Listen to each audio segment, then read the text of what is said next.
You're not gonna believe what happened when my neighbor, let's just call her Karen, decided my fence didn't belong.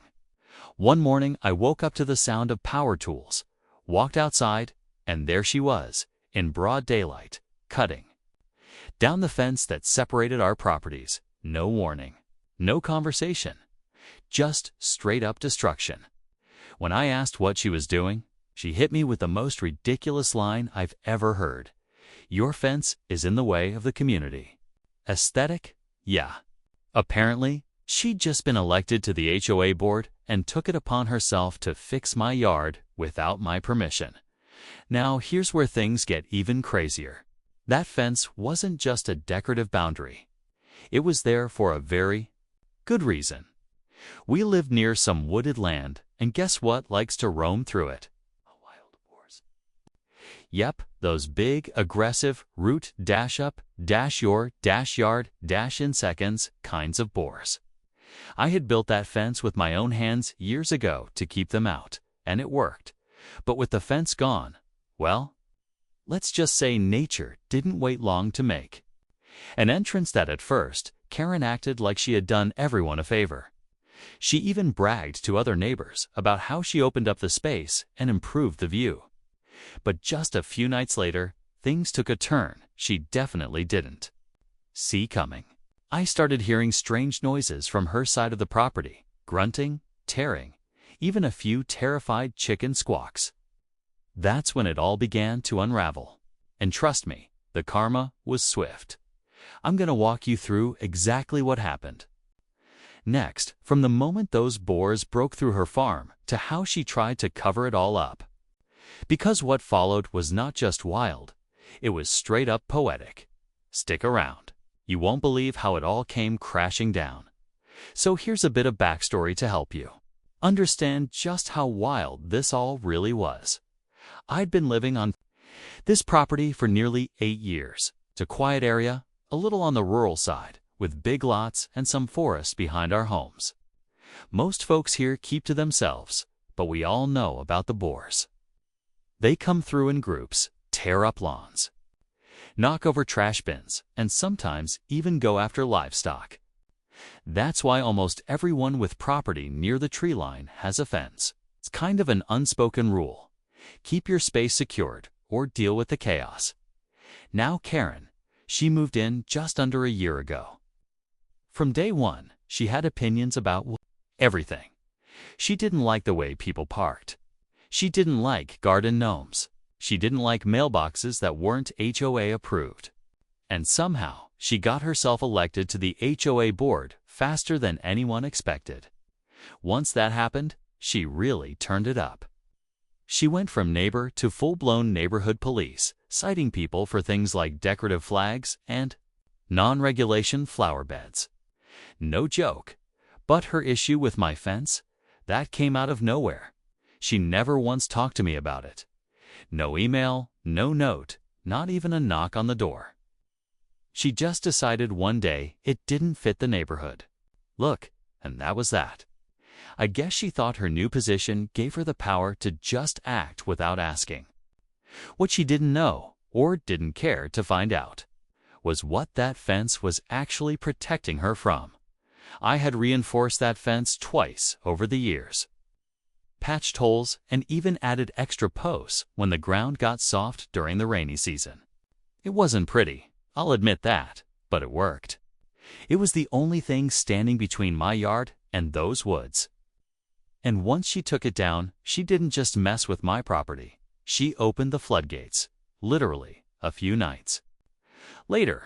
Right after a heavy rain, the first signs of trouble started showing up. And Karen, she was about to learn the hard way why that fence was never in the way. The night the trouble started, it was almost too quiet. The rain had stopped, the air was thick, and everything felt still. That weird, heavy silence before something bad happens. Around midnight, I heard it. First, just a low grunt, then a sudden crash, like something big had slammed into wood. I looked out my window and saw movement near the tree line. Shadows, fast ones. And then the sounds picked up, snorting, digging, the frantic flapping of wings. Karen's chickens. She kept a small coop right by her garden, and from the noise, alone, I knew it wasn't going well. I didn't go out right away, not because I didn't want to help, but because, honestly, I'd seen what wild boars can do. They're no joke. They'll tear up fencing, destroy crops, and they're not afraid of people. A group of them together. You don't just walk into that. So I stayed inside, watching from the upstairs window as Karen's perfectly trimmed backyard turned into a mess of torn-up dirt and broken fencing. Lights came on.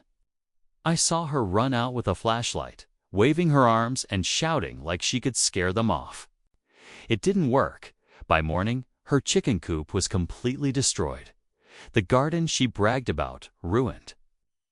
Plants uprooted, fence posts snapped. And the worst part, the boars had moved on. Straight into her horse paddock. Yeah, she had 2 small horses she boarded on her land. I couldn't see what happened next, but I heard her yelling for help not long after sunrise. That's when some neighbors came by. Everyone was confused, asking where the fence went, wondering why she hadn't warned anyone. She gave them this nervous smile, trying to play it off like it wasn't a big deal, but people weren't buying it. That's when rumors started to spread. Some said she tore the fence down just to spite me.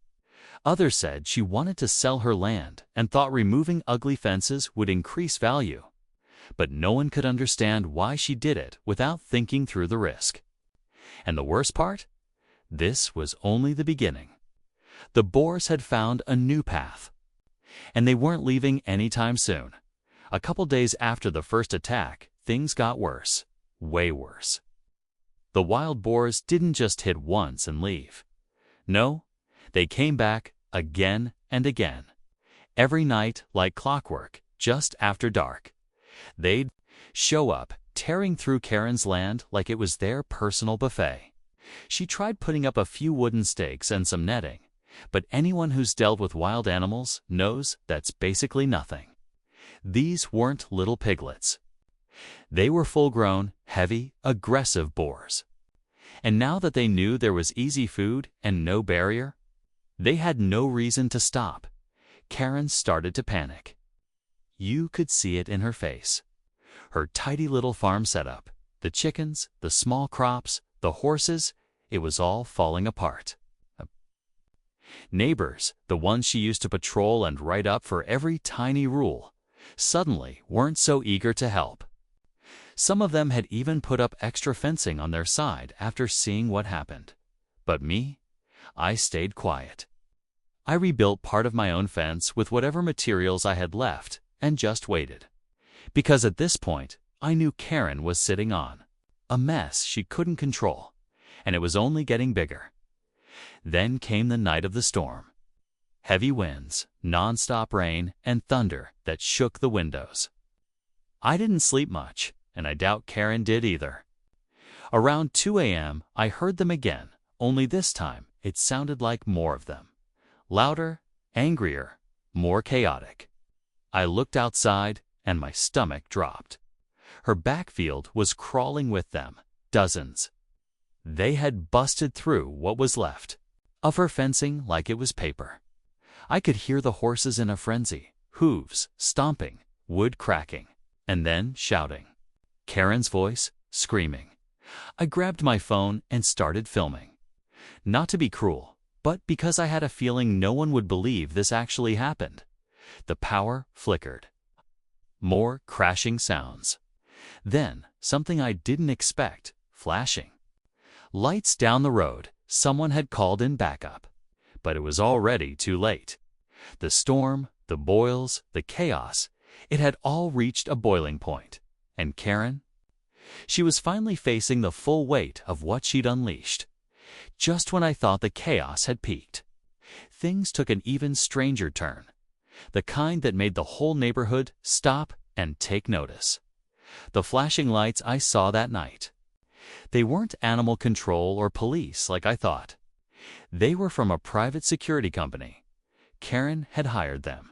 Apparently, instead of admitting she'd made a mistake tearing down my fence or asking the HOA for help, she called in some out-of-town outfit to deal with the animal situation, as she put it. Not wildlife experts, not professionals used to boars. Just guys with vests, flashlights, and zero idea what they were walking into. They set up temporary barriers, floodlights, and started patrolling her property like it was some kind of crime. Scene? The next morning, Karen was out there barking orders, trying to act like she was still in control. She even came to my door. No apology, no explanation, just told me, "You need to keep your side secure. They're coming from your woods." I was stunned. She tore my fence down, and now she was blaming me for the invasion. Word spread quickly, and the HOA president got involved. That's when we all learned something else, something Karen had been keeping quiet. She hadn't gotten approval to remove the fence in the first place. No permit, no board vote, nothing. It was an unauthorized decision made on her own. And it wasn't just a mistake, it was a violation of HOA policy. But it didn't stop there. The boars weren't only attacking Karen's land anymore. A few of the animals had broken through her temporary fencing and started roaming. One neighbor's dog was injured. Another found their backyard completely torn up. People were mad and scared. The same neighbors Karen once lectured were now demanding action, not from her, but from the board. Now the HOA was facing pressure. And Karen. She was cornered not just by the animals, but by the very people she used to control. The story was no longer about a broken fence. It had become Summit.